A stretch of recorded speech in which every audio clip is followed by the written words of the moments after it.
함께 보실 하나님 말씀은 마가복음 3장 7절에서 19절까지의 말씀입니다.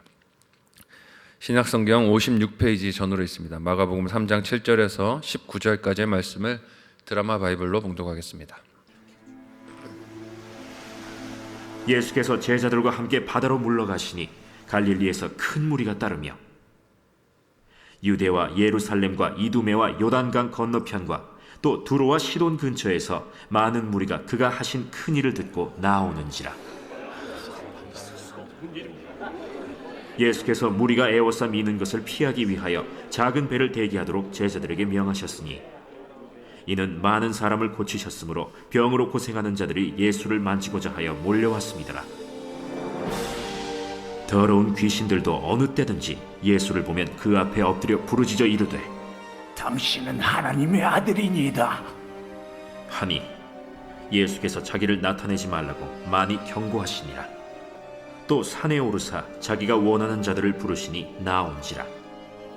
이에 12를 세우셨으니 이는 자기와 함께 있게 하시고 또 보내사 전도도 하며 귀신을 내쫓는 권능도 가지게 하려 하심이로라. 이 12를 세우셨으니 시몬에게는 베드로란 이름을 더하셨고 또 세베대의 아들 야고보와 야고보의 형제 요한이니 이 둘에게는 보아너게 곧 우레의 아들이란 이름을 더하셨으며 또 안드레와 빌립과 바돌로메와 마테와 도마와 알페오의 아들 야고보와 및 다데오와 가나나인 시몬이며 또 가룟 유다니 이는 예수를 판 자더라. 아멘. 함께 읽은 본문의 말씀을 가지고 임하신 하나님의 나라라는 제목으로 같이 하나님 말씀 나누고 기도하겠습니다.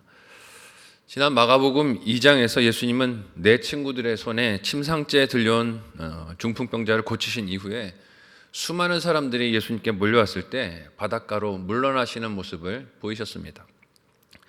2장에서도 먼저 우리가 함께 살폈지만 예수님께서 그렇게 한적한 곳, 사람들이 없는 곳으로 물러나신 것은 육신적인 쉼이나 안식을 위한 것이 아니라 자신이 하나님께 받은 사명을 더욱 굳건하게 하시고 하나님의 이 사역을 방해하는 마귀와 그 세력들을 굴복시키기 위한 과정들이었습니다. 오늘 본문에서 예수님은 2장에서와 마찬가지로 성읍이 아닌 바다로 물러가십니다. 함께 오늘 본문의 7절에서 8절을 한 목소리로 읽어보도록 하겠습니다. 같이 읽습니다. 시작. 예수께서 제자들과 함께 바다로 물러가시니 갈릴리에서 큰 무리가 따르며 유대와 예루살렘과 이두메와 요단강 건너편과 또 두로와 시돈 근처에서 많은 무리가 그가 하신 큰 일을 듣고 나오는지라. 아멘. 예수님께서 이 제자들과 함께 바다로 물러가셨을 때 여러 곳에서 나온 큰 무리가 주님의 주변으로 또 몰려들게 됩니다. 8절은 사람들이 그렇게 예수님께 몰려 나온 이유가 무엇이라고 말하고 있습니까? 예수님께서 하신 큰 일을 들었기 때문이다 라고 하는데 이 큰 일이 무엇이겠습니까? 예수님께서 병자들을 고치시고 귀신을 쫓으시고 낫게 한 일들을 뜻하는 것이죠. 왜 그 일들이 이렇게 많은 사람들, 큰 무리를 몰려들게 했을까요? 과거 예수님 당시의 질병은 오늘날도 그렇지만 삶이 다 무너지는 고통과 어려움이었기 때문입니다. 그 질병들을 치료받을 길이 요즘처럼 체계적인 의사나 의료 시스템을 통해서 열려있던 시대가 아니었기 때문에 예수님과 같이 이적으로 질병을 고치는 사람의 소문을 들으면 사람들은 거리에 상관없이 몰려들었어요. 어떤 방법을 써서라도 그 앞에 나아가 치료함 받기를 원했던 것이죠. 바리새인들은 예수님께서 병자를 고치신 것이 안식일을 어긴 것이라고 비판하고 비난했지만 사람들은 개의합니까? 안 합니까? 개의치 않습니다. 나을 수만 있다면 어디든지 누구라도 나는 찾아가겠다 하고 찾아오는 것이죠. 그만큼 곤고하고 질병에서 노임받는 것이 너무너무 간절하고 사모되는 마음이었던 것입니다. 이를 오늘 본문의 9절에서 10절은 이렇게 말하고 있어요. 함께 오늘 본문의 9절에서 10절을 한 목소리로 읽어보도록 하겠습니다. 같이 읽습니다. 시작. 예수께서 무리가 에워싸 미는 것을 피하기 위하여 작은 배를 대기하도록 제자들에게 명하셨으니 이는 많은 사람을 고치셨으므로 병으로 고생하는 자들이 예수를 만지고자 하여 몰려왔음이더라. 아멘. 얼마나 많은 사람들이 몰려왔는지 통제가 힘들 정도였습니다. 그래서 예수님은 제자들을 명해 군중과 거리를 두기 위해 배를 준비시켰는데 마가는 이 상황이 많은 병자들이 예수님을 만져서, 손으로 만져서 병에서 노임을 받기 원했기 때문이다 말하고 있어요. 아무리 사람들이 자신들이 원하는 것을 얻기 위해서 질서 없이 달려들어도 예수님은 어떻게 하십니까?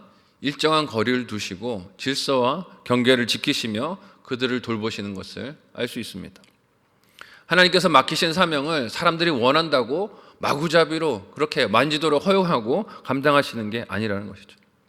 이렇게 질서와 조화를 지키시며 사역하시는데 이 질서를 흐트리는, 마귀에 방해하는 일이 오늘 본문에서 찾아옵니다. 함께 오늘 본문 11절과 12절을 한 목소리로 읽어보도록 하겠습니다. 같이 읽습니다. 시작. 더러운 귀신들도 어느 때든지 예수를 보면 그 앞에 엎드려 부르짖어 이르되 당신은 하나님의 아들이니이다 하니 예수께서 자기를 나타내지 말라고 많이 경고하시니라. 아멘. 예수님께서 병자들을 고치고 하나님의 나라를 보이시고 증거하실 때 더러운 귀신들이 찾아와서 그 앞에서 엎드리며 당신이 하나님의 아들입니다 라고 외칩니다. 분명히 병자들 중에는 어떤 사람들도 있었을까요? 귀신 들린 자들도 있었을 것이에요. 가족의 손에 이끌려서 왔든지 혹은 잠시 온전했던 때에 왔든지 예수님을 볼 때면 이 귀신들이 소란을 일으키는 것입니다. 소란을 일으키는 목적은 무엇입니까? 나음을 받고자 하는 것이 아니라 예수님의 이 사역을 방해하려는 것이죠. 그런데 그들이 외친 말이 무엇입니까? 예수님께서 하나님의 아들입니다를 외쳐요. 여러분, 이것은 마가가 복음서 시작하면서 가장 앞선 부분에 선언했던 복음의 외침이기도 하지 않습니까? 하나님의 아들 예수 그리스도의 복음이라고 외쳤어요. 그런데 예수님은 귀신들에게 자기를 나타내지 말라고 많이 경고하시면서 막으십니다. 이유가 무엇입니까? 지금 이 귀신들이 하는 말은 정보로서는 틀리지 않은 진리를 말하고 있어요. 정보는 맞는 진리입니다. 하지만 그 안에 없는 것이 무엇입니까? 그 하나님의 아들을 자기의 구주로 영접하여 맞아들이는 회개도 없고 항복도 없습니다. 돌이킴도 없어요. 그 은혜를 기뻐하며 높이는 찬양과 경배도 아니지요. 인격적으로 주님을 만나서 하는 신앙의 고백이 아닌 것이에요.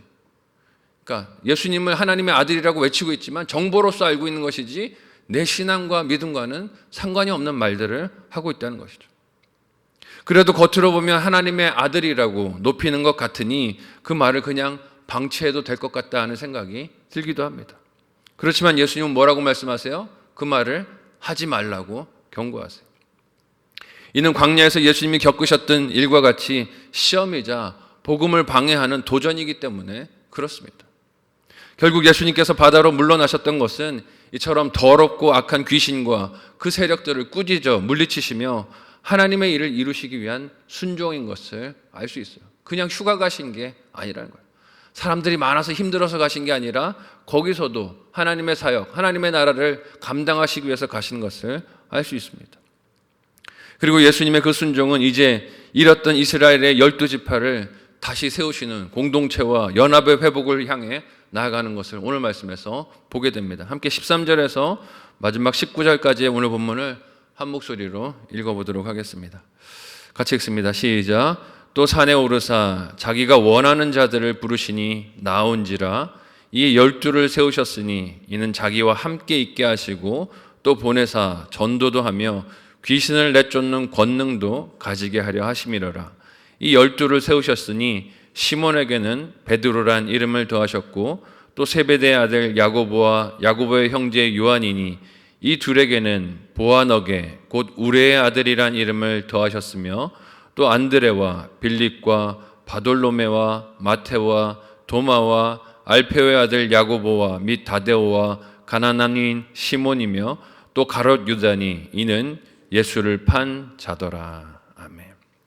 이번에는 예수님께서 바다에서 산으로 올라가십니다. 이 여정 또한 병 낫기를 위해 몰려든 큰 무리를 떠나셔서 하나님께서 맡기신 일을 행하기 위한 것을 알 수 있어요. 근데 예수님께서 이 산에 오르셔서 하시는 일이 무엇입니까? 자신들이 원해서 따라온 사람들이 아니라 주님께서 원하시는 자들을 부르십니다. 이 부분을 잘 주목해야 돼요. 여기서 보는 제자의 필요 조건이 무엇입니까? 내가 원하거나 선택해서 되는 게 아니라는 거죠. 무슨 양육 과정을 거쳤다고 제자가 되는 게 아니라는 것입니다. 여기서 보는 제자의 필요 조건이 무엇입니까? 내가 원하거나 선택해서 되는 것이 아니라 주님께서 원하셔서 택하시고 부르셔야 될 수 있다는 것이에요. 이 선택에 대해 사람이 자기 나름의 이유나 근거를 주장하는 것은 무엇입니까? 교만이고 착각이에요. 아, 내가 이랬더니 부르셨구나. 착각입니다. 그렇게 착각하면 안 되는 것이죠. 교만이고 어리석음입니다. 이유는 오직 누구만 압니까? 부르신 주인만 아십니다. 그런데 부른 제자들의 숫자가 오늘 본문에 몇 명이라고 말하고 있습니까? 12명이라고 말하고 있어요. 이는 무엇을 떠올리게 합니까? 이스라엘의 12지파를 생각하게 하죠. 사실 이스라엘 통일왕국이 남과 북으로 분단이 되고 북이스라엘이 먼저 아수르에게 망하며 북왕국을 이룬 10지파는 아수르의 혼혈 정책으로 그 정체성을 잃어버렸습니다. 남쪽 왕국의 2지파인 유다와 베냐민도 이후 바벨론에게 망했고 그런 혼혈 정책의 영향을 받지는 않았겠지만 남과 북을 하나의 공동체로 생각해 볼 때 북쪽 이스라엘 지파들의 영향력이 없다고는 할 수 없을 거예요. 이렇게 남과 북 왕조 모두가 강대국들에 의해 멸망을 당했을 때 하나님은 이 멸망의 시간 속에서도 보내신 선지자들을 통해 회복을 약속하셨죠. 내가 이스라엘을 회복할 것이다. 회복할 것이다. 유대인들은 이 회복이 언제일까를 생각하며 사모하는 마음으로 기다리고 갈망하고 있었습니다. 그런데 예수님께서 12사람을 불러 그들을 제자로 부르시는 것은 여러분 무슨 의미가 있겠습니까? 하나님께서 선지자들을 통해 주신 약속이 제자들을 불러 세우시는 예수님을 통해 이루어지고 있는 장면인 줄로 믿습니다. 사람들은 자신들이 생각하는 나라의 회복을 꿈꿨겠지만 예수님은 12제자를 불러서 약속하셨던 이스라엘의 회복을 이루고 계신 거예요. 마가는 예수님께서 불러 세우신 자들의 이름을 하나하나 기록하여 전하고 그들에게 예수님께서 주신 전도의 사명과 귀신을 쫓는 권능도 증거하여 보여주고 있습니다. 과거 이스라엘의 12지파는 하나님의 음성을 따르지 않는 완고함으로 멸망하고 포로로 끌려가고 실패하는 인생을 살았지만 새로운 이스라엘을 이루는 12지파를 권능을 받고 하나님의 나라를 세우는 새로운 일꾼이자 교회 공동체를 세우는 첫 공동체로 부름을 받고 사명을 감당하고 있는 것입니다. 우리 눈을 끄는 것은 이 하나님께서 주시는 새로운 일꾼으로 부름을 받은 약속의 성취 속에 누구도 있다는 것입니까? 제일 마지막에 가룟 유다도 있습니다. 그는 마가가 구체적으로 기록해서 남겼듯이 예수님을 팔게 될 사람이에요. 배신할 자입니다. 그렇지만 하나님은 그의 배신까지도 무엇을 이루는 도구가 되게 함을 알 수 있습니까?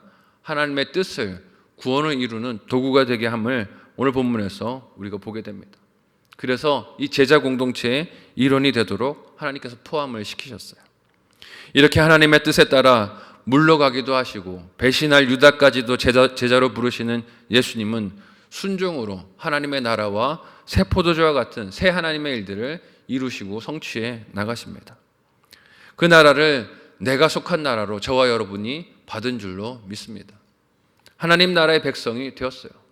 이런 우리도 날마다 읽고 묵상하는 하나님의 말씀을 따라 순종해야 할 일과 분별해야 할 것들을 잘 분별하고 감당하는 인생이 되시기를 예수님의 이름으로 간절히 소원하고 축복합니다. 아멘.